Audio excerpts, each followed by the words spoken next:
in life, whatever is your biggest challenge is probably the best way to grow and develop yourself. But what we tend to do now is we avoid our biggest struggles. We want a path of least resistance, not the path of most resistance. We don't talk about that enough. It's what we call PTG, post-traumatic growth. It's a really traumatic experience, but from that experience, post that traumatic experience, they develop an appreciation for life that they didn't have before. All failures is first attempt in learning. All athletes and all sports understand that it's not the training that makes you fitter and stronger, it's the rest in between. So athletes prioritize rest. Every athlete prioritizes rest. I think we live in a world that might be a little obsessed with performance, maybe unhealthily obsessed, let's say, that way. 100% agree. Our brain has something called an ultradian rhythm, which is it's an oscillating cycle. Everything in your body oscillates under 24 hours. Heart rate, respiratory rate, but also focus as well. We get 3 or 4 good ultradian rhythms per day. If you want to be the best at anything, you have to be a little bit obsessive, and the obsession will have, it will leave a trail of things behind it, and it might be destruction, it might be relationship. That identity and purpose are huge. So when you've dedicated your whole life to something and then suddenly that stops, there is a huge void in there where your identity and your purpose that has driven you so far in your life now isn't really there, and that it's really important to build a new purpose and identity, because I think humans without purpose, it can be a dangerous thing. Hey there. If you like this episode and you're getting some beautiful transmissions or are feeling inspired to support this podcast in any way, the best way to do that is to give us a rating on Apple Podcasts, Spotify, on YouTube, or wherever it is that you're plugging into the Enlighten DXB podcast. You can also follow us on Instagram at Enlighten DXB.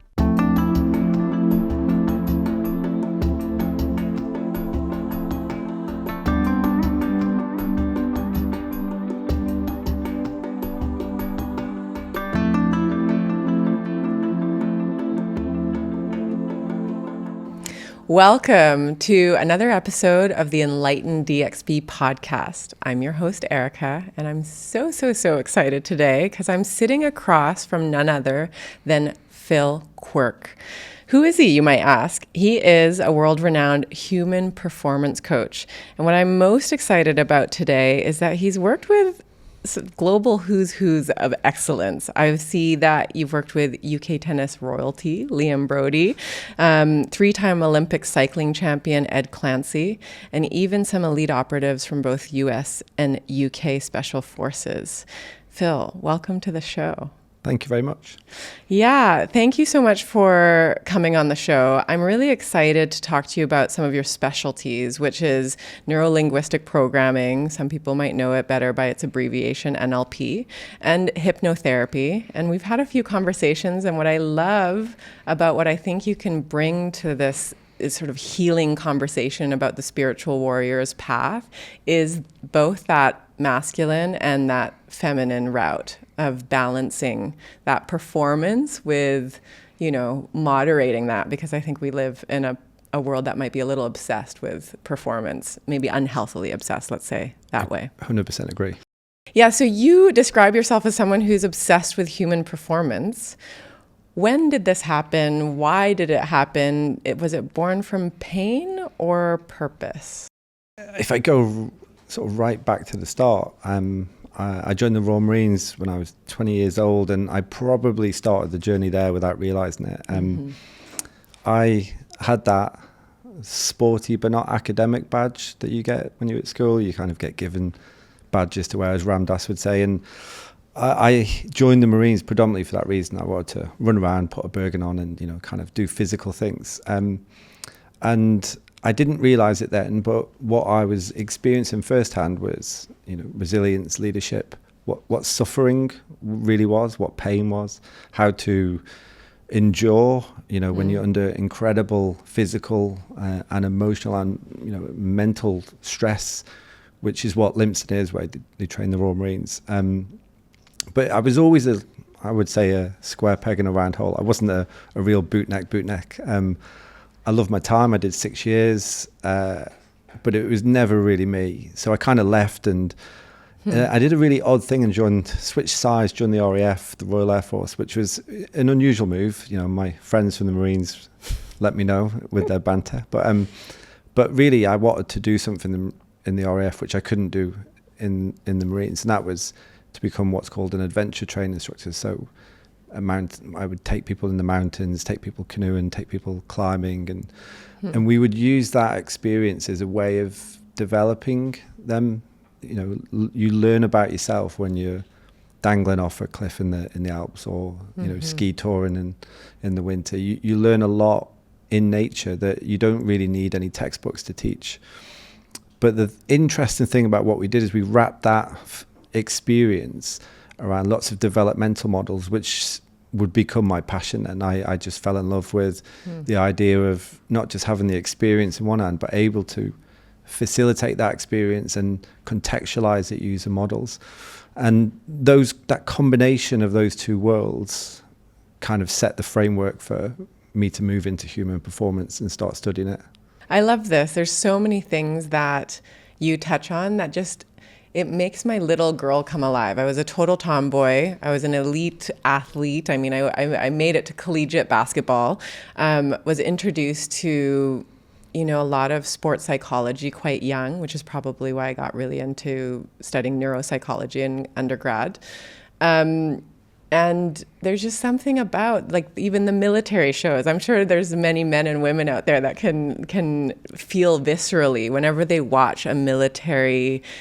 There's something about that brotherhood. There's something about the training, the discipline it requires to be successful. That's quite interesting. And also the fact that you weren't quite fitting in there, but it obviously scratched an itch for you. What do you think that itch was? Was it the discipline? Was it like the rigor? Were you looking to be buffed up in some way?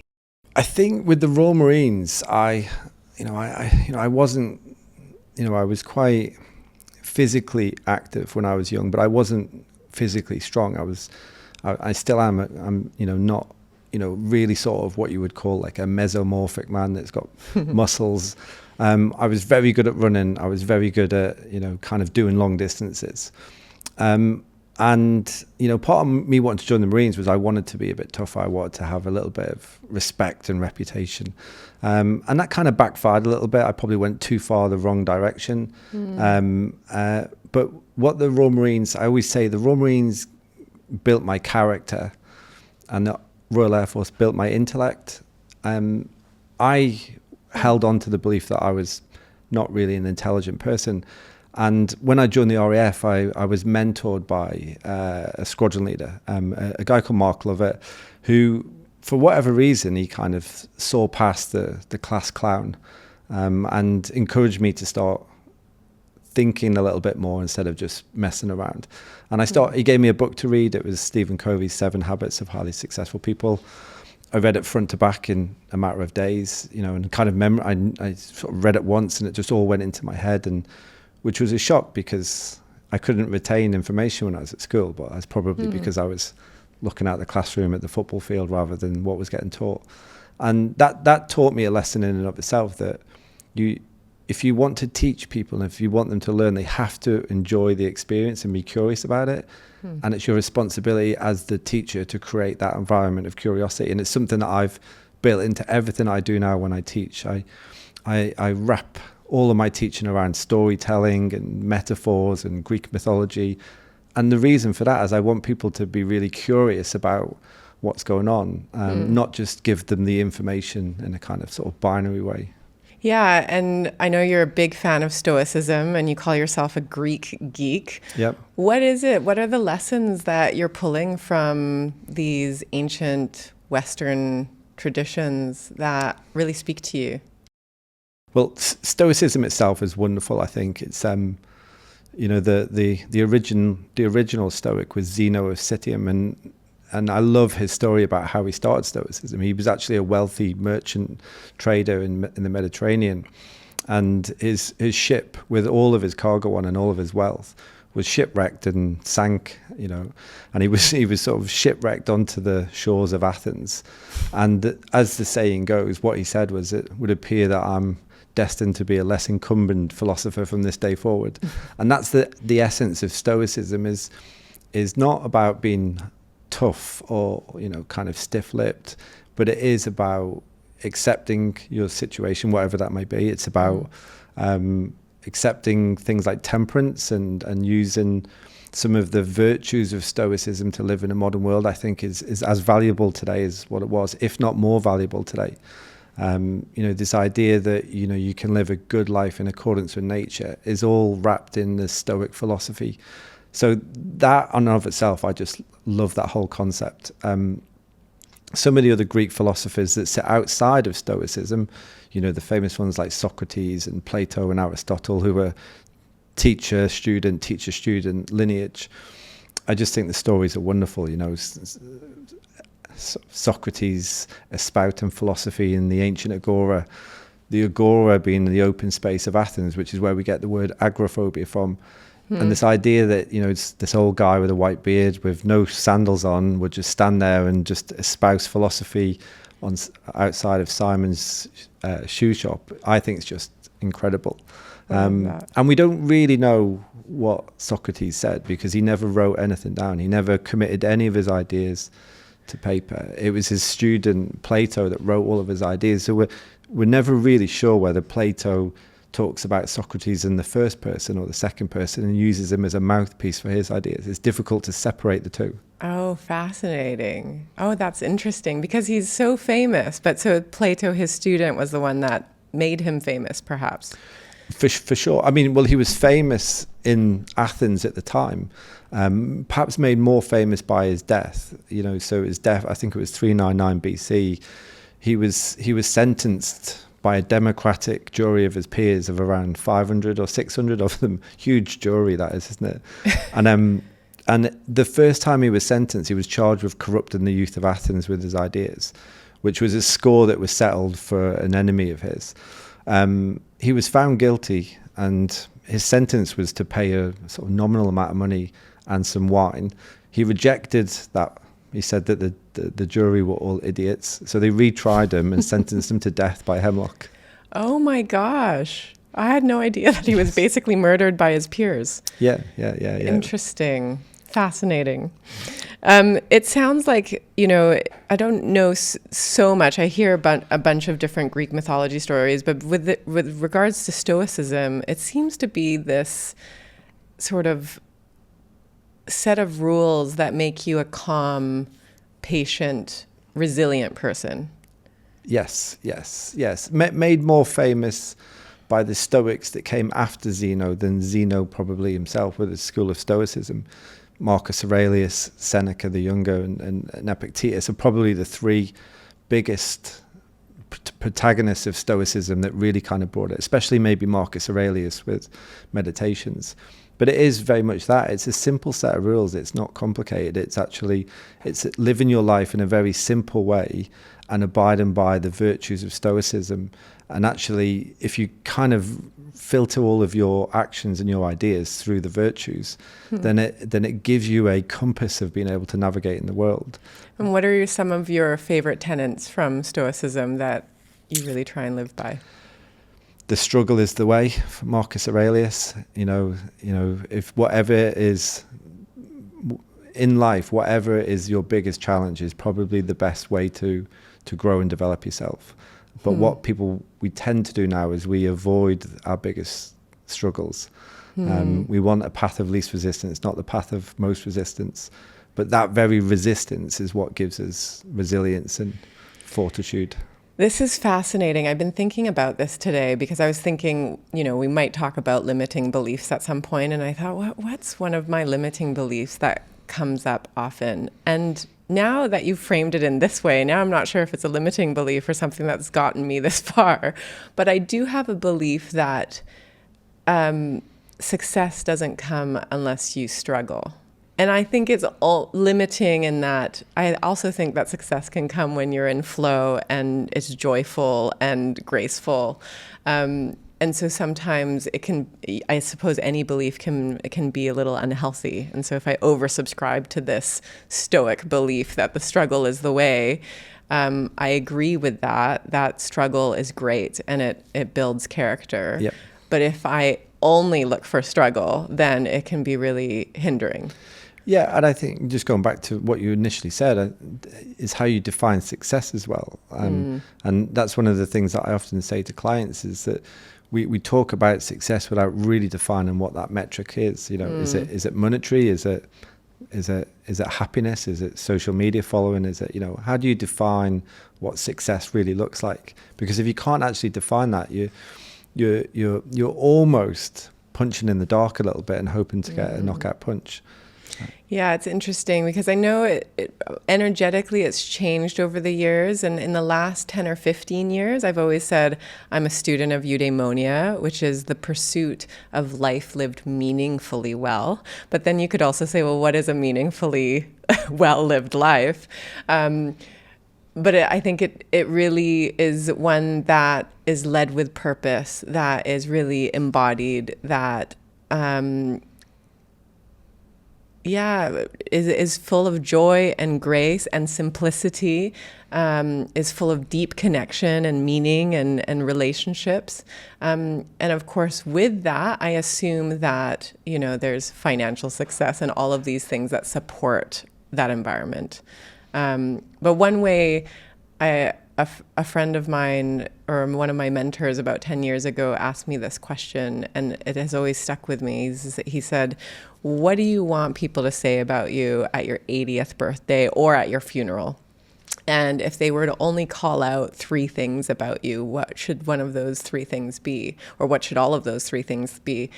And I used to always say, well, if most people in that room said that Erika was one of the best huggers ever, and she always made time for us, even though she was busy, I think I would die happy.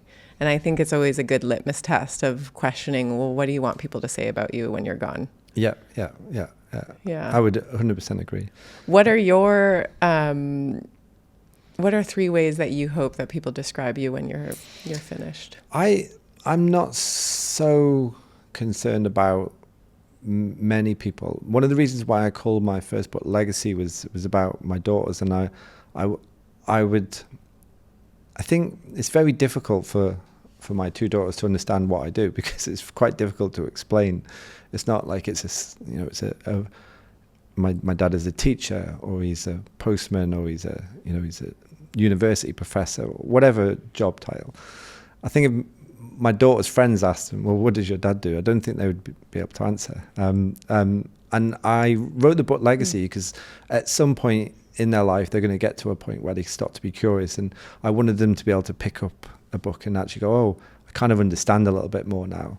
And if I can get to the end and have that legacy where I've handed that over to my children, and if nothing else, just ignited their curiosity to have a lifetime of learning. I think I wrote in the foreword for Legacy to my daughters that live like you'll die tomorrow, learn like you'll live forever. And I think if you can have that philosophy in life, you won't go too far wrong. And in this book, Legacy, is it basically your own tenets and how you want to live your life? Is that what you're passing on to your daughters? No, it's all the stuff I've learned. So it's 99 short chapters on how you can use Stoicism and Greek philosophy in the modern world. But I think once you start reading the chapters, it's a blend of my interpretation of what all of those things were. So I kind of morph it through my eyes.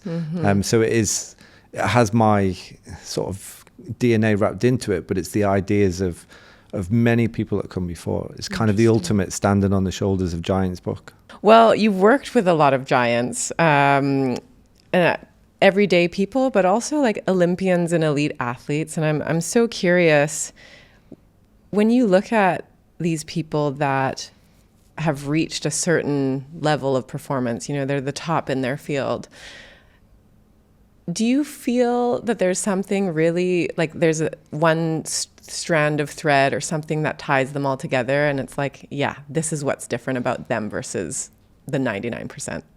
A relentless pursuit of doing the basics is what you know. So the greatest of all sports. So if you look at the All Blacks, if you look at the great three from tennis.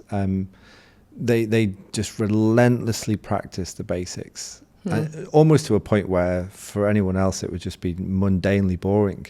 But the relentless pursuit of being able to do the basics better than anyone else is the foundation of when you're under the most incredible pressure.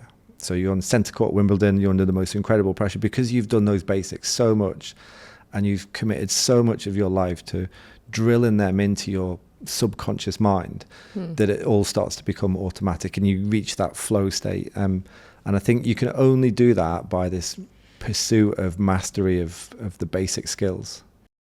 And let me also ask, do you think most elite anythings are healthy?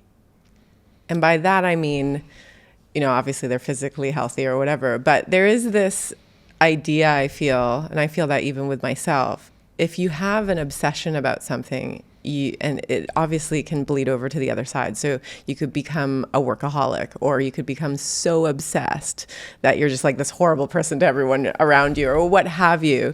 I think there was a psychologist, I can't remember who it was, but they talked about clean fuel and dirty fuel, and that a lot of famous people or people that have achieved momentous things in their life, they were actually burning dirty fuel, and that there was some sort of pain or trauma that they were running away from or making sure that they didn't have to deal with in adulthood.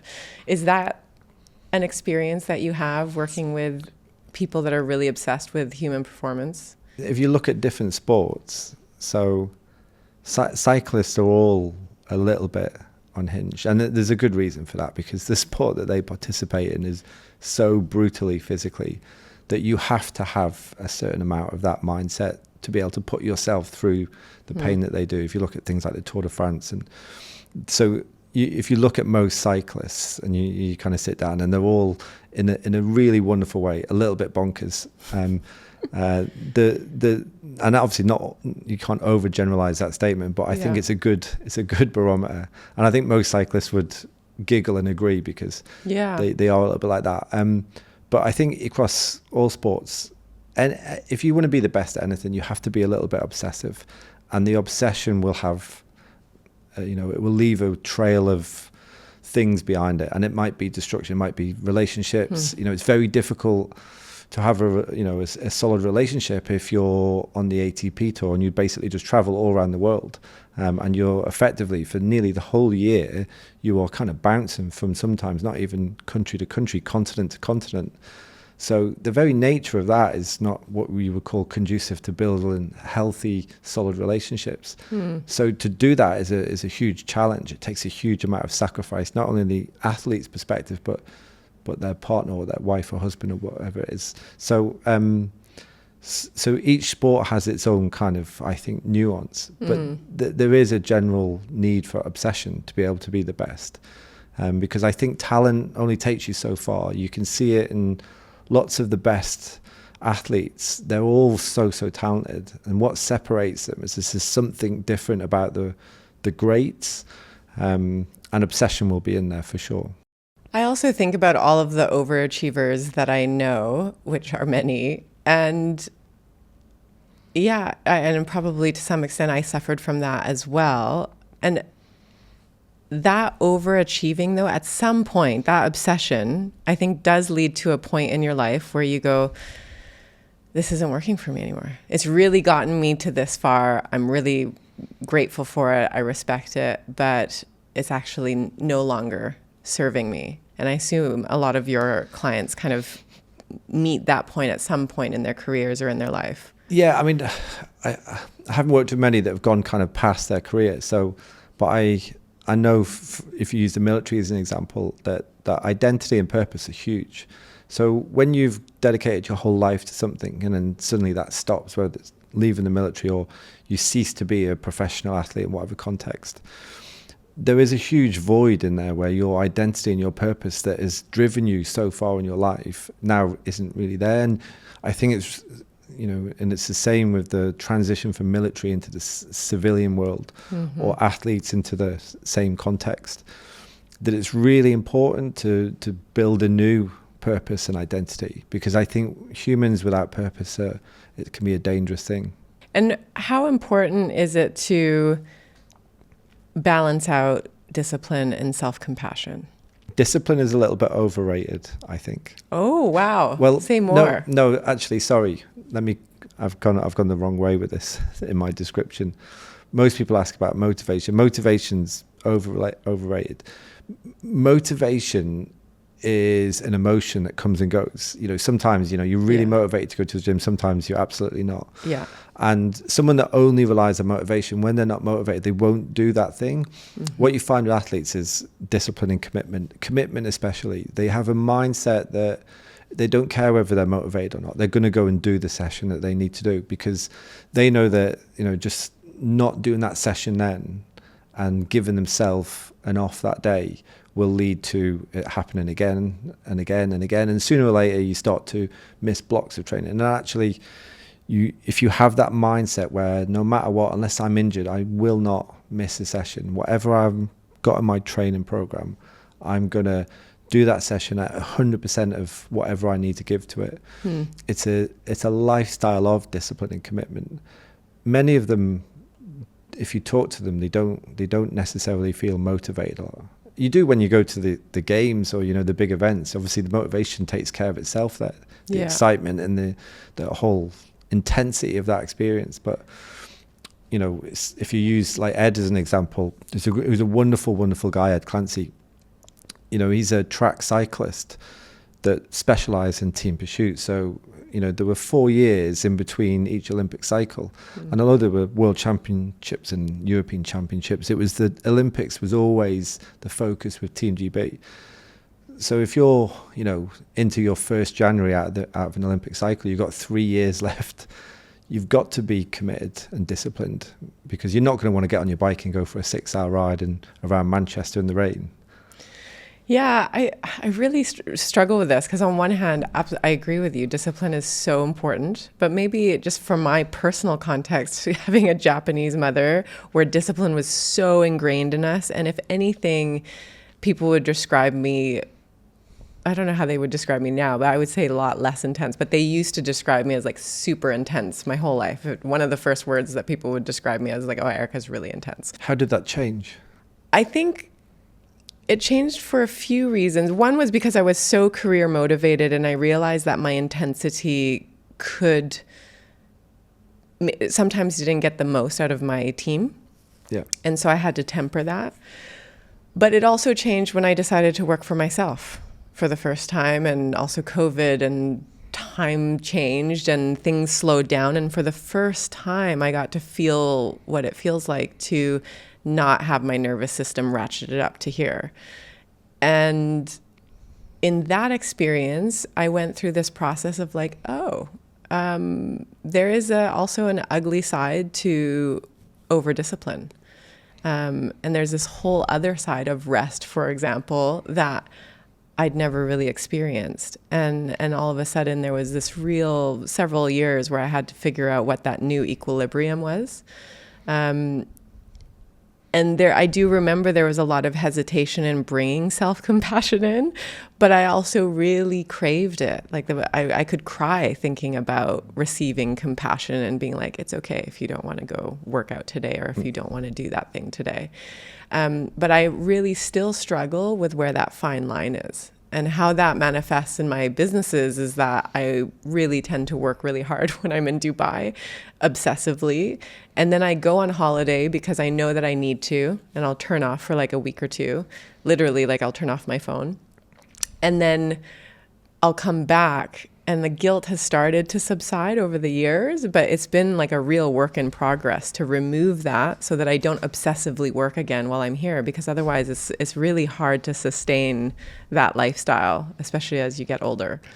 I think what you do is you highlight a really important point about performance. And this is the big difference between corporate business and sport. All athletes and all sports understand that it's not the training that makes you fitter and stronger, it's the rest in between. So athletes prioritize rest. Every athlete prioritizes rest. So when they're not doing the session that they're doing, they're lay down and they're resting, and they're letting their body recover to then go to the next session, and it's this continuous progress. the corporate world doesn't work like that, and that's fundamentally the problem with the whole ecosystem. Is we live in a world which rewards busyness, not productivity. And actually, if you were to kind of Control Alt Delete the whole corporate world and zero it and then rebuild it, you would rebuild it completely different. You wouldn't build it in the model it is now. You would create an ecosystem that primarily supports high performance, which I don't think we have. How would you rebuild it? I agree with you, but I also don't know how that would look. You would destigmatize taking breaks. So our brain has something called an ultradian rhythm, which is it's an oscillating cycle. Everything in your body oscillates under 24 hours. Heart rate, respiratory rate, but also focus as well. We get 3 or 4 good ultradian rhythms per day, and we only get 90 minutes of good quality focus. After that, we become more distracted. We lose our focus. We're more likely to make mistakes with the work that we do. But we live in a world where people that take breaks are considered to be lazy, when actually, if you were going to Control Alt Delete, like I said, and rebuild an ecosystem of high performance, you would prioritize small windows of low charge rest. You would build spaces in the workplace where there were focus spaces, there were low charge meditation spaces. It wouldn't be the kind of contrived ping pong tables and and fruit that you put out. It would all be about high performance. The whole blueprint would be designed and thought out ergonomically, like high performance. If you think of culture like a pond or a swamp, so if you put really good goldfish into a swamp, the goldfish die anyway if it's toxic. But if you put them into a really wonderful, really well-kept pond, then they thrive in that environment. And culture and the ecosystem is the pond for which we work on. So if we focus more on not thinking about the goldfish in terms of we need to get better goldfish in our pond, but actually thinking about what is the ecosystem that we've built that supports a super high-performing culture, well, the answer would be that you would start to look at it from a science perspective and not a busyness perspective that we have now. Fascinating. Does that mean you have, like, for your calendar, do you have like these 3 90-minute chunks every day where you're like, I'm going to get something remarkable done here, here, and here, and the rest can be rest or little meetings that kind of happen? So the way, and obviously I'm an entrepreneur, so I can choose the way that I work, so I'm fortunate. But I'm writing my book at the minute, my second book, and I will have windows of focus, and I can tell when I'm starting to get mentally fatigued, and rather than keep trying to write, I just go for a walk, do a little bit of breath work, do anything that puts me into what I call a low charge zone, where my brain disengages from focus. It can expand its thinking. You go into the sort of default mode network, and actually it just your consciousness just rests for 10 or 15 minutes, and then I go back and then I do another ultradian window. Then at the end of the day, I'll do my emails when I need my least focus, because I can just kind of plow through my emails at the end of the day. So I don't burn my focus on stuff that isn't necessarily needed to be really, really, really concentrated. I allow that stuff to go towards the back of the day. Interesting. And all it is just trying to lean into science and not mythology, and just think, well, actually, the science is really, it's really kind of settled in this area. We know about these ultradian rhythms. There's huge studies and there's lots of agreed upon science. What we now need to do is we need to then start thinking into the workplace and go, actually, how can we incorporate this great work from a science perspective to build the pond, build the ecosystem for which we put our goldfish in, and then we'll get the best out of our people. What are other ways in which you maintain this or keep your focus clean? Are you a meditator? Do you subscribe to the Huberman sort of 3 steps in the morning, or what is it? What are your... No, I'm not so much a meditator. I'm more of a breathwork sort of guy. I tried meditation for a long time, and I've got a great friend called Mike. He's a wonderful guy he's written a wonderful book about meditation, and we have lots of great chats between us because we see the world in very, very different ways. But I think that's what makes for great conversation. And my problem is the way that my brain is. The more I try and quieten it, the more it sort of bursts into life. So when I discovered breathwork, I found a way that I could achieve this meditative state without actually trying really hard. I just found that if I occupied my conscious brain with focusing on my breath, then actually that whole meditation piece sort of takes care of itself without me having to kind of force the issue. And that's just for me personally. I just found that a lot of people say that, and I think if you're ever trying to meditate, you're not going to get there. It is supposed to be this space that breath work can create, or just this emptiness, right? It's like literally emptying yourself. But I imagine for high achievers or people that are used to doing things, doing breath work or something like that can really distract the mind from sort of obsessing about whether you're meditating or not.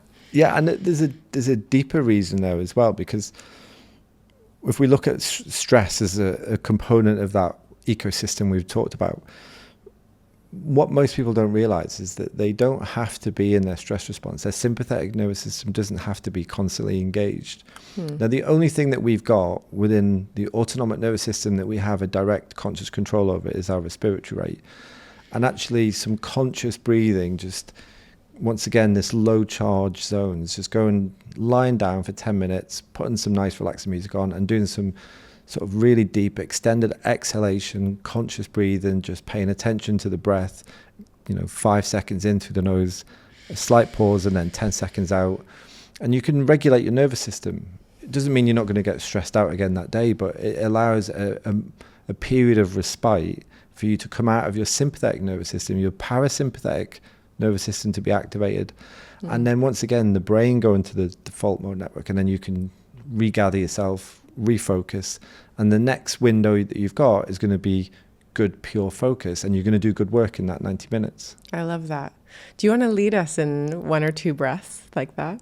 Well, we could extend that if you wanted to. Yeah, sure. So the basis of the work I do with the ether principle is fundamentally the breath leads into hypnosis. It was a kind of revelation I had 2017. I went to a huge Wim Hof workshop in London, and there was a number of guys that we all went down, about 20 of us. They're all kind of students of mine that had learned NLP and hypnosis with me. And one of the women, wonderful Swiss woman, who I kind of surrogate grandmother to me. She's got the coolest name in the world as well, Claudia von Fellenberg. So I'll give her a little shout out on the podcast. So what happened was we were doing the breath work and Wim was leading it, and there was a huge amount of people in this chalk farm in London. And Claudia had gone into hypnosis, and the Wim Hof instructor guys, they didn't really understand hypnosis, and they every time they kind of tried to bring her out, because the music and the rhythm and everything that was going on, she was going straight back in. Now, what that does within hypnosis is it creates something called fractionation. You come out of hypnosis and then you drop back in, you come out, you drop back in. It deepens each time you do it. So she's actually going further into the hypnotic experience via this fractionation. And it kind of freaked the guys out, understandably as well, because they didn't know what to do. And I was still doing my own breathwork at the time, so I was unaware this was happening. And when I came to and saw what was happening, I very quickly realized she's in hypnosis. I kind of kneeled down to her, and then I brought her out of hypnosis, and then we took her out of the room, and she was fine. But she was a little bit shaken because she was trying to come out of the state, but then obviously she was just kind of going back in. It's very suggestible as well, Claudia. But what it did for me is I kind of had this revelation. Nobody told her to go into hypnosis. There wasn't any kind of induction, as you would say, in a formal hypnosis. But she had gone into hypnosis using her breath. And that was the kind of the start point of this concept that I developed called the ether principle, which was, could you bring breathwork and hypnosis together and unify them into a singular experience? So you use the breath as a way to enter into the hypnosis. And the reason for this as well, the kind of context behind it was, breathwork is incredible for having a huge emotional experience. Many people have experienced that, but there's no kind of like purpose to what we're doing with it. It's almost like going into a room, but not really knowing why you're going into that room. Now, what hypnosis does is it gives you a real purpose to what you're doing, you know, so you can use the breathwork to go into the room, and then use the hypnosis whilst you're in that room to affect change. And you bring the two together and it multiplies the experience. And can you speak a little bit about the power of hypnosis and why you've used it as a therapeutic tool? I adore it. I just think it's incredible, non-intrusive, non-medicated. You know, it's one of the most wonderful things. It's so misunderstood in the modern world, you know, Hollywood and, you know, so many misconceptions and misperceptions around hypnosis. It's an absolutely purely natural state. And the crazy thing about it, from my perspective, is it has very little to do with me. It's the other person. And if I can use a kind of analogy to help you understand this, all I do is navigate. You know, I'm like a sat nav in a car. The person that is in the hypnosis, they are driving the car. But what I'm giving them is I'm giving them the directions that they need to achieve the outcome that they want. But I don't do anything else but give them the directions. The perception with the hypnosis is that you give some power to the person, the hypnotist, but it's the opposite of that. I give the power back to you via my direction. And then what happens is you have wonderful outcomes, non-medicated, non-intrusive. I always say to people, you know, there's certain contraindicators of hypnosis, certain things you wouldn't work with, psychosis and you know, people that perhaps suffer from bipolar, and there's a certain number of things that you would not commit to using hypnosis with, and quite rightly so. But for so many things in the modern world, it is so naturally effective. Yeah, Phil, for those people out there that, you know, think of hypnosis and imagine a man with like a little watch, you know, in front of someone's face, explain how it works. And I think we'll do a demonstration in a moment, but explain how it works and why it is. Because I think it's about really helping people be really present with themselves. And in my experience has been, people say that you get to touch your subconscious, and that's where most of the change happens. But I don't understand the science really around it. So I'd love to hear from you. I don't want to sound like I don't know what I'm talking about, because I do, I promise you. But nobody really knows what hypnosis is. When we talk about the subconscious, we're talking quite metaphorically. In fact, when we're talking about pretty much everything within hypnosis, we're talking metaphorically. It is a pure state of focus and attention. And you fixate the attention and then turn the intention, that real focus and attention, you turn it inside. So the person then goes inside, and in that deep sort of hypnotic meditative state where you experience a paradox where you have physical relaxation, but your mental focus is heightened. You hear everything that's going on. You have a heightened sense of awareness, especially of the sounds and the sensations that are happening around the room. So the idea that it's some sort of sleep state, first of all, is completely nonsensical, because you hear everything. Yeah. But at the same time, you have this kind of wonderful paradox where your body is in complete physical relaxation.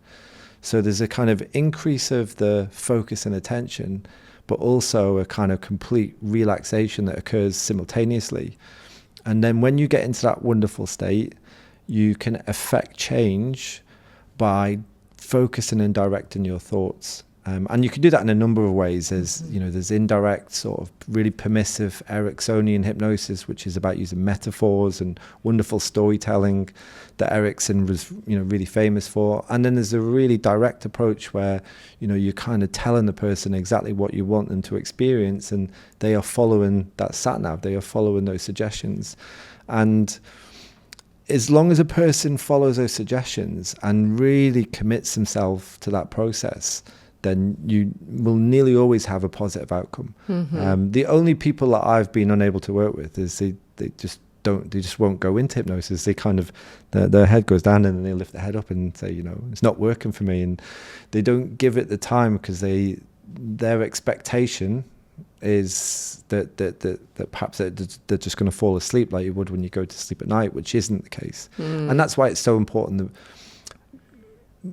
anyone that teaches hypnosis or anyone that practices hypnosis understands that the pre-talk is so important. Everything that you say to the client before you do the hypnosis, it actually pre-frames and it sets the context for the whole experience. Yeah. So you the expectation and the focus and the attention, you build all of that in to that pre-talk. Yeah, I've been doing hypnotherapy on and off for probably the last decade. But I do recall at the beginning, I was quite desirous of doing it. But I was one of those people who went to a hypnotherapy sort of meditation even. And I would follow all of the instructions. I was I'm a very good student. And it would go, they would go, okay, and walk down into your subconscious, into your basement or whatever sort of cue that they would give. And then they would say, and you're walking down the steps, 10, 9, 8. And literally I would wake up 40 minutes later and it exactly at the moment that's like, and you are coming up 3, 2, 1. And I would literally would black out for that whole period of time. But it was so fascinating to me that I would literally black out from the moment of going down. And sometimes I'd make it to that basement room and be able to picture it. And then wake up here. And I would go to all of these hypnotherapists and say, what's going on? And they said, well, there must be something that's blocking you. And I never got to the bottom of it. Obviously, I did open up eventually. But for several years, hypnotherapy wasn't working for me. I'm so curious what your take on that is. I think it probably was. In all honesty, and I think what was happening is I wonderfully call it the Dory experience from Finding Nemo. The reason why people think that hypnosis is sleep is because you have a certain amount of amnesia that occurs. If you watch stage hypnosis, as an example, the person doesn't remember what's been said to them. But what happens is it's like a sort of Finding Nemo Dory experience. You hear what I'm saying, but then the moment I've said it, it kind of just disappears like Dory. So. And it's going into your subconscious, which obviously once again is metaphorical. You're kind of hearing the words consciously. There's an awareness of it, sort of a cogito ergo sum. I think, therefore I am. I'm aware these words are being said. But then the moment they are said, they're like clouds that disappear, and then you just forget what's been said. And then you come out 40 minutes later and you think, oh God, I had this real time dilation. I don't remember anything that was said. But I think it probably was working. And hypnosis is really interesting as well. There's people all around the world that's doing some amazing things now with hypnosis, where the game has changed quite significantly in the last sort of 10 to 20 years, where it's a lot less about really long sort of progressive muscle relaxation inductions, which sometimes can end with the person falling asleep, which is exactly what you don't want. It's much more precise now. It's much more sort of I don't want to say fast, because that gives it a sense of urgency. It's not rushed in any way, but it's a real deliberateness about the work. And it's actually, we go in, we get to the depth where we feel as though we've got the right depth of hypnosis. Once again, the depth is a metaphor. There is no deep, but it is a deepening of such. And we work really precisely and affect change. And then we come out the other side. Most of my sessions with my clients are less than 20 minutes, 15 to 20 minutes. Wow. The old way it used to be was, sometimes, an hour and a half of really long hypnosis. And that's all still fine. It all works great. Those guys that do it like that, they are brilliant at what they do. And a lot of that is that Ericksonian permissive hypnosis. But there is a kind of a new breed of guys and women that are kind of really coming through and saying, well, actually, rather than spend an hour and a half, we can actually do this work really precisely in 20 minutes. And you were telling me the other day about a story of a woman who had a phobia of the dark, but it was quite a fascinating story. I wonder if you'd entertain us with that specific example, because I think that's a really showcases the power of hypnosis. So yeah, I will refer to her name as Jay. I'm actually good friends with her now, so I'm sure she will be amused if she does see this podcast. So I first qualified to teach hypnosis and NLP in 2015, so it's kind of like sort of 10-year anniversary for me sort of time. And I've taught all my life. So it's my passion in life. It's probably, I think, my gift is the ability to teach, and I love it with, you know, every single fiber of my body. I'm at my happiest when I'm in a room with a load of people and they're really interested to learn what I've got to say. But early on, when I trained as a NLP and hypnosis trainer, you're obviously finding your feet a little bit. And it was on one of my earlier courses. It was at a place called Lilleshall in the United Kingdom. And the great thing about Jay on the course was she, for the first 2 days, I hated her. I absolutely hated her. You know, everything that I said, she contradicted. She challenged me nonstop, which is, it's fine to be challenged when you're teaching. But after like 2 days of being constantly questioned and challenged, and that doesn't work like that. And if I'd have said that the sky was blue, she would have said it was black. It was starting to wear thin a little bit of me. And I was kind of thinking to myself, I'm really struggling here with this student. And it affects your confidence as well. It affects your delivery. And the end of day 2, teaching about phobias. And phobia is actually quite a straightforward thing to remove. It's actually a kind of 9-step process. And, you know, and I've worked with probably hundreds of people now in the last 20 years that I've been doing this, and have probably a success rate of about 95, 96%. So most of the people that work with the phobia's gone. Not always, there's never guaranteed, but most. So I'm confident with phobias, which is why I like to teach early in the course, because I know that if I can demonstrate to the group, and we've got someone with a really severe phobia, you know, spiders or needles or airplanes or whatever it is, then it convinces you, oh my God, you know, this stuff works. And then you get this kind of buy-in. So that's the theory behind why I teach it when I teach it. So we got to the end of the day, and she came up to me and she said, would you do some one-on-one session with me tonight? And at that point, I used to do one-on-one sessions with students because I wanted them to have the best experience. I don't do it anymore because I find that I'm so wiped out from teaching all day, especially on a 6-day course, to then do like coaching every night. Yeah. But back then I was trying to make my name, and so I would do individual sessions. So they got great value for their course. So anyway, I said to her, what would you like to be coached about? I said, well, I've got a phobia. And I said, but we've just done phobias. We've just been doing it for the last hour and a half. And she went, well, I'm not going to let any of these idiots do it. And I remember thinking, oh my goodness me. So I said, okay, we'll do it. No problem. And it was the winter we went back, and it was kind of like sort of 7:30, 8 o'clock. Went back into the training room. The training room at Lilleshall is like an old library, like Harry Potter. It was really magical. We've got these sort of wing-back chairs. And so we've sat down in our chair each, and I think to myself, I'm confident with this because I'm good at phobias. I've been doing them for like 10 years at this point. I'm super confident in my whole approach and technique. So we get into the technique, and a phobia is the dark, which phobias come from 2 places: significant emotional experience or learned behavior. You know, most spider phobias, as an example, is learned behavior. Your mum's afraid of spiders.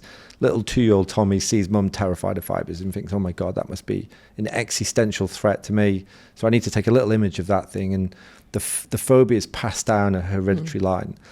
Or significant emotional experience, something intensely emotional happens. And if the intensity is high enough, and the change of rate of state from being calm to being terrified is sufficient enough for phobia, it's kind of immediately. Would you say that the latter is more common than the first? It depends on the phobia. So a lot of flying phobias are significant emotional experiences. So not afraid of flying, but then have a terrible experience, lightning and turbulence. And then the phobia is in there. Needles are usually significant emotional experience. Spiders are not always, but I'd say 90% of spider phobias I work with are hereditary. So they're passed down, learned behavior. So I know with a fear of the dark, usually it's like being locked in a cupboard, or, you know, playing hide and seek, and then, you know, this panic that you can't get the lights on or something like that. That's what it's usually. And I say to her, you know, if you think about you being afraid of the dark, do you have a picture? And she says, no, I just see darkness. Just all I see is darkness. So we run the phobia technique, and usually, you know, you kind of get them to grade it 0 to 10, starts off at 10 always, or pretty much always. And you're looking to get it down to about a 2. So it's like, oh my God, I'm not terrified of this thing anymore. So I'm doing it with her, and her phobia is getting worse, not better. And I haven't seen this before. And I'm thinking to myself, this is going to be, and if I can't do something about this, then she's going to come in tomorrow and she's going to be worse than the first 2 days. I might have to give her her money back and then send her on her way straight away. So I'm kind of laboring with it, but it's not working. And I think, well, I'll just use hypnosis. I know that if I'm ever in doubt, I just think, well, let's just use hypnosis. Let's figure out what's going on. I put her into hypnosis. I do some deepening. She's a really good hypnotic subject, which is a surprise. Kind of her background, she's from London, corporate world, not to stereotype her, but that kind of corporate bitch sort of thing. Yeah. So quite analytical, quite logical, but she was a really good hypnotic subject. She went nice and deep really quickly. And you can tell that by all the physiology, the breath deepening. So important when you're doing hypnosis to really be looking at the physiology of the person, because that's what's giving you all of the cues, which is the problem with people that read scripts, is they kind of don't see that. So I ask her to go back to this first time, this event, this whatever's caused this phobia, and she goes back to the 15th century into another lifetime, into another, a regression into another life. And she starts speaking with a French accent. Now, I've never seen this before. I've been doing it for 10 years. And I'm kind of like, where's my manuals? Like, I don't know. I've not. What to do. I know about regression. I've heard about past life experiences, but I've never experienced it myself. But I think, well, let's just go with it. So she's speaking in this French accent. Now, the other thing to know about is really interesting is sort of funny thing with the neck where she would speak to you and the kind of neck would be over to one side. Just with a crick. And then if she was aware of it, she could correct it. But then if she stopped thinking about it, she would just go back to that. And she'd had it her whole life. She'd been to see physios, chiropractors, neurologists, all sorts of things. The common consensus was some sort of nerve damage that was in the neck, and it just basically gave her this little sort of tilt, which is important for what's about to happen. So I ask her, well, what's going on? What's your experience? And she says, I don't know. It's really dark. It's really cold. I think I'm in a dungeon. I can hear water dripping around me. It's really hollow. It's really cold. And it's really, really dark.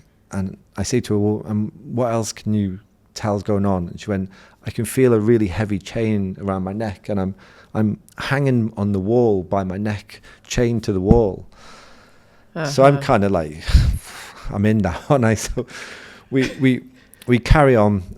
I do a little bit of timeline work. I get her to dissociate out of it. So looking down on it, and we start to kind of, take what she needs to learn so she can let go of it. So, what is it that her subconscious mind needs to learn about this event so she can then just release it and let it all go. And she has this kind of realization, and I see this huge shift in her physiology where she says,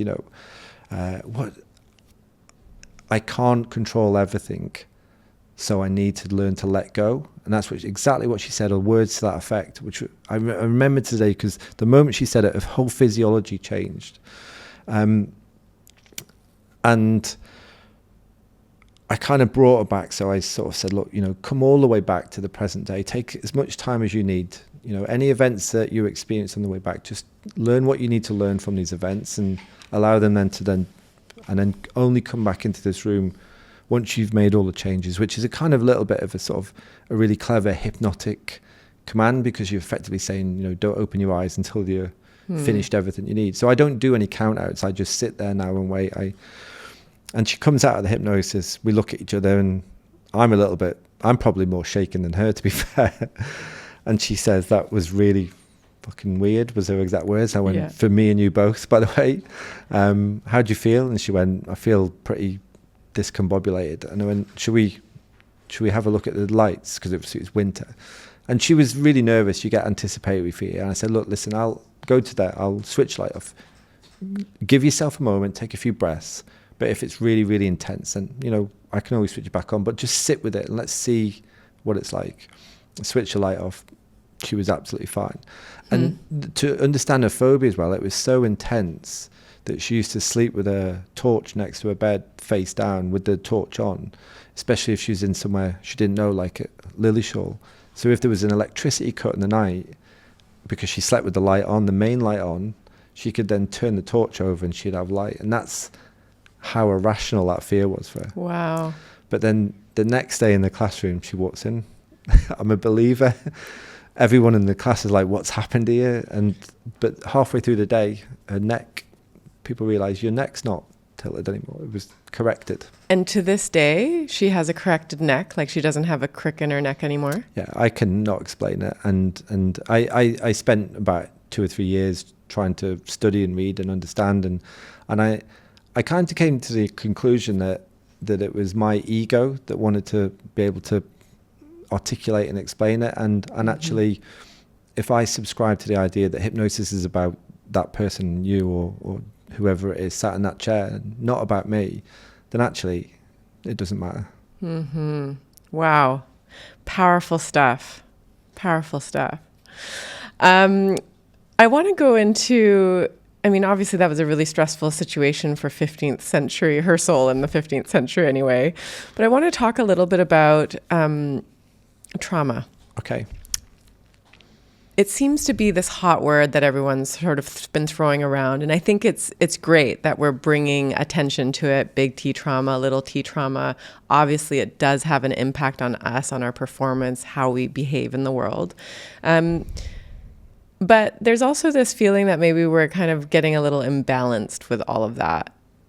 What's your view on this world we live in where we're sort of maybe oversubscribing to trauma, or maybe the meaning of trauma, or what role it plays in our life is getting a little bit lost? So probably my favorite book is Viktor Frankl's Man's Search for Meaning. And I've read so many books, and I am a ferocious reader. Above all, Viktor Frankl's Man's Search for Meaning is just a seminal book for me to understand human experience and human experience of trauma as well. What Viktor Frankl would say is that once you ascribe meaning to something, it gives it a new dimension. And he believed that as long as he held on to this really deep power inside him, which was a choice on how he would react in Auschwitz, no matter what the Nazis did to him, they took his house in Vienna. They took all his wealth, they stripped him of everything, his dignity, his clothes, burnt his life's work, logotherapy. And the only thing that he wouldn't give the Nazis was his reaction to that. He would have a choice on how he could react. And he believed that that's what allowed him to go through so much of a traumatic period. And also the fact that he lived in Auschwitz for such a long time and survived, where the mortality rate was so high from illness and disease and everything that would happen. And he believed that it was because he had a purpose and he had meaning. And I think that we do live in a world where I think it's great that we talk about trauma. I'm not a psychologist, I'm not a psychotherapist, I never present myself as one. I have worked a wonderful place called Battleback, which is actually at Lillyshaw, where I used to run those trainings from. That's how I came about it. And we work with what's called WIS, Wounded, Injured and Sick Service people, under the supervision of psychologists and academics, but primarily coaches. And it's really interesting, this idea that you could have 20 people. Let's just say there's a bomb that goes off, and 20 people are in this experience, that they share the same terrible and terrifying experience. And we know that there's a certain amount of those people will have that experience, and it will always be a very negative experience, but they'll be okay. There won't be something where it completely affects their life. But we also know that there's a certain amount of people, maybe because of stuff that's happened before that, childhood, and they will have that experience, and it kind of tipped their nervous system over the edge, and they develop flashbacks, and their hypervigilance, and would develop the symptoms of PTSD. But there's also another group of people we don't talk about, which is what I think we miss, is that there's a certain group of people that will have that experience, and it will still be a terrible experience, but it will develop a new way of seeing the world. Is what we call PTG, post-traumatic growth. It's a really traumatic experience, but from that experience, post that traumatic experience, they develop an appreciation for life that they didn't have before. They actually develop a new way to see the world, a new lens through which to perceive, that is built upon this really horrible, really traumatic experience. Now, I think we don't talk about that enough. So people don't really kind of know that that's a thing that's there, that's an opportunity, that we really talk about PTSD. And if you went, we chatted last night, didn't we? And I said, if you went around this bar and asked everyone who's packed the restaurant we were in last night and said, have you heard of PTSD? Everybody would say yes. If you went around and asked the same question and said, have you heard of PTG? I think most tables would never have heard of it. And I think maybe we're missing something there where it's not about discounting PTSD, and it's not about ignoring that group at all, but it is about saying there is something else that can come from this. Mm-hmm. And I think that's a conversation that's really worth having in the world. I think it is really important. And I also, like, being a total nut that geeks out on these sort of things. I had never heard of post-traumatic growth. I've heard of different people talking about it, but I didn't know that there was something called PTG. And as I was reflecting on the story after you told me about it, I was thinking, yeah, well, if you think about all, I work a lot with entrepreneurs and investors, and when you talk to them, they all say, I learn from, failure is my favorite thing. It's obviously not like when you're experiencing it, but in terms of building character, in terms of building who you are as a leader or even as a businessman or woman, everyone says failure is gold because that's where you learn from. You don't really learn from successes and someone giving you a trophy. That's just kind of, these flags that are saying you're kind of on the right track, but you're not exactly sure what you're getting rewarded for. And I'm even thinking about some of my friends who are really into performance training and how you build muscle or bone. It's really about, apparently when you really train properly, you're actually breaking the fibers in your muscles and then it's repairing stronger. Yep. And the same with bones, right? So we don't have osteoporosis when we're older as really lifting heavy things, and we're actually fracturing the bone. Yep. And then there's repair happening. And I think, wow, if that's how we get strong, is by having micro sort of trauma applied to us physically, then could that not also be applied in terms of mental resiliency or psychological or emotional resiliency? And I'm wondering what that line is, because obviously there is that line for athletes. You don't want to work out so hard that you can't work out for 5 days. And it's about finding that nuance, I suppose, of what is within the healthy limits. Yes. And we could widen that question, I think, and expand it. I think culturally we educate our children out of the capacity to understand the value of failure, because the very necessity of the educational system is we don't reward failure within that. Mm-hmm. One of the things that we used to say to the guys at Battleback is all failures is first attempt in learning. Because for some of these guys, that maybe that they've lost limbs in Afghanistan or Iraq, they have to find a new way to live their life. They have to find a new way to do the things that they once did. They can't maybe do it the same as what they did, but they still can do it. They just have to find a new way to do it. And there's a process of relearning that has to occur there. Yeah. But I think because of, once again, if we control alt-delete the whole of the school system and say, let's rebuild it, We've built this whole thing based on the Industrial Revolution, and we want our children to be punctual, to have a dinner bell at the start and a bell at the end of the day, and we want to really get them ready to go and work in the factories.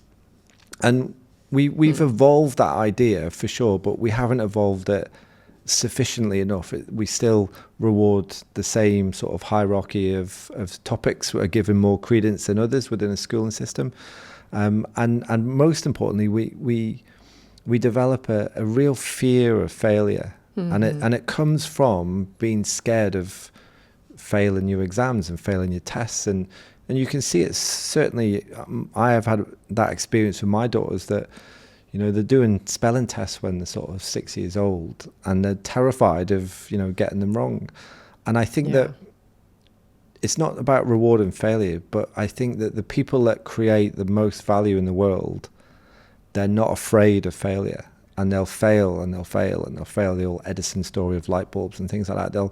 They'll keep going, because in the end, whatever they're working on will have this moment of epiphany that it kind of comes to realization. And I just think that we should encourage our children to really embrace the idea that failing isn't such a negative thing.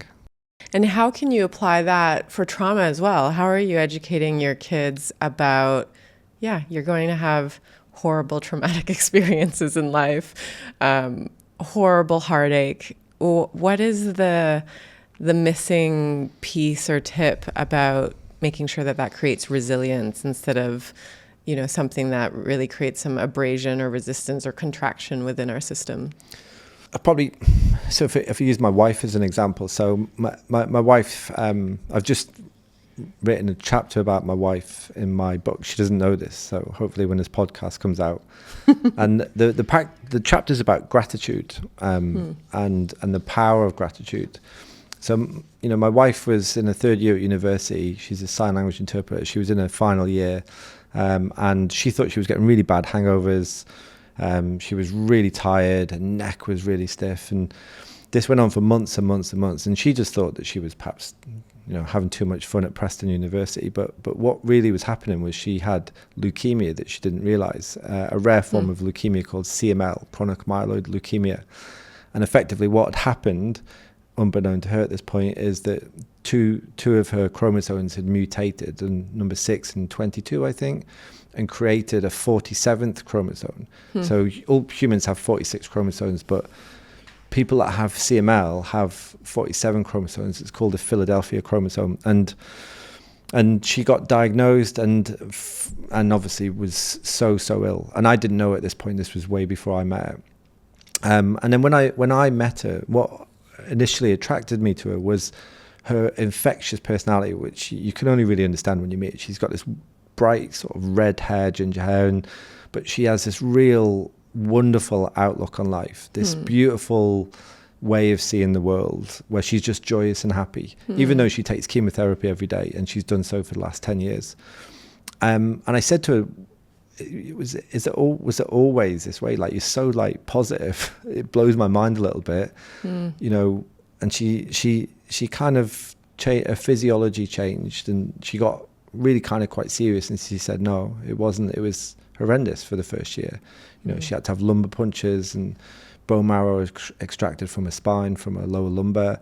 Your dignity is stripped away because you're getting poked and prodded, and you just get to the point you don't care. And she said it was horrible, and she was really angry about it. She was really resentful that this wasn't a lifestyle related illness. This was a chance mutation. It was a cosmic lottery that landed on her for no reason. And she was really, really angry about it. And I said, well, what happened? How did this all change? And she said, well, after about a year, I'd been really angry every single day. But every time I went to bed at night, I still had leukemia. It didn't make me any better. In fact, I was getting worse. And actually, I was wasting days being resentful. And I said, well, what changed? And he said, well, one day I woke up and said, why not me? And at the moment I said that question to myself, it was almost like it released me from this captivity. So the illness no longer had a hold of her. She then stepped out and actually put it into the box and said, if I've got to have this illness, I'm going to own it. I'm going to, if this is something that there's no cure and I've got no way of disconnecting from myself, then I'm not going to be owned by it. I'm going to own it. And then she became grateful then. And she started to see the world in a different way. And I don't know if I could have done that. I often think about it. Would I have had that same capability? I'm not sure. I don't think you ever will know unless you have that experience. But gratitude is not this kind of fluffy thing that, people think, you'd be grateful for everything. Gratitude is the ability to accept the circumstance you're in and actually just be grateful for what you have instead of what you don't have. And I think maybe that's part of the problem with our modern world, is that people have lost a little bit of connection with that contentedness with their situation. Yeah, there's this constant looking outside of yourself and going, why don't I have that? Or why this? And yeah, what a beautiful question when something horrible happens to you, as it can happen to anyone, to just go, yeah, why not me? Why not? But that's a really different question. And I love it because it really instantly takes you out of being the victim to being the superhero. Yep. That's really writing your own story. Yeah. Gorgeous. Humbling as well, quite humbling, because it's such a profound but simple lesson. I remember saying to her, I think you've probably taught me more about mindset than I've learned in the last 10 years of reading books. Phil, you're writing this book that you've just mentioned called Innate. Yes. What is it about, and why is it so important that you're bringing this book out into the world sometime in the next year? Innate is about hidden potential. I've condensed down what I think I bring to the world, and I use a kind of an analogy to describe it. I mine for potential with my clients, individually and sort of corporate and sport, whatever it is. I'm digging with them for their potential. But this concept of innate resilience, innate wisdom, innate curiosity, everything is already inside a person. It's about them discovering it themselves and connecting with it. And the whole book is to push them in the direction of inward inquiry. So they have this realization that I have everything I need to do the things that I want to do. Mm-hmm. The thing that stands in my way is my own limiting beliefs. And actually, once I start to become insatiably curious and insatiably ambitious about wanting to do all the things that I want to do, it lights fire that sort of just burns like a nuclear fire. I think the energy is relentless. And you see it in people when they kind of connect with this. They go and achieve the most amazing things. And they do it because they realize that they can do it. And the whole book is about that. It's inside you all. I really love that. And I really think that in this day and age where so many people are burning out, chasing things outside of themselves, I have noticed that you can, as you said, have this fire burning inside of you that will never burn out so long as you're in deep alignment with that. I think that's a really beautiful reminder that, we have everything that we need. We don't need to look outside. But sometimes it's nice to have a coach like you to have the conversations with to remind us of that. But I'll only ask the questions that lead you inside anyway. So I once again, I'm just the sat nav. That's all I am. I'm no more, no less. That's all I do. Phil, we're going to add all of your contacts on how to reach you in our show notes. But if people really want to get in touch with you and talk to you, where can they find you easiest? So from a website perspective, limitlessgroup.im, and from Breathwork, Hypnosis, etherprinciple.com. But then I kind of have a personal website, pq-performance.com. So I kind of have different websites for different sort of uses. We'll put that all in the show notes then and in the description, and whoever wants to get in contact with Phil can do so. Thank you so much for your time today. I really appreciate it. Amazing. Thank you.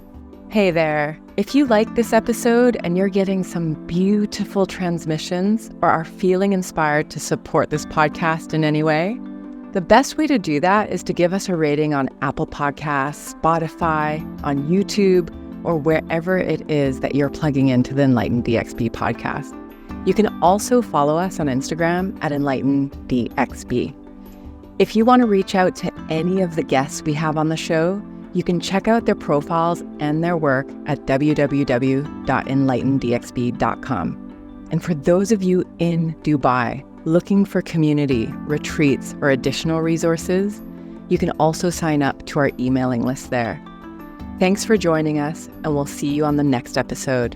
Until then, I wish you more joy, more ease, and a little sprinkle of grace.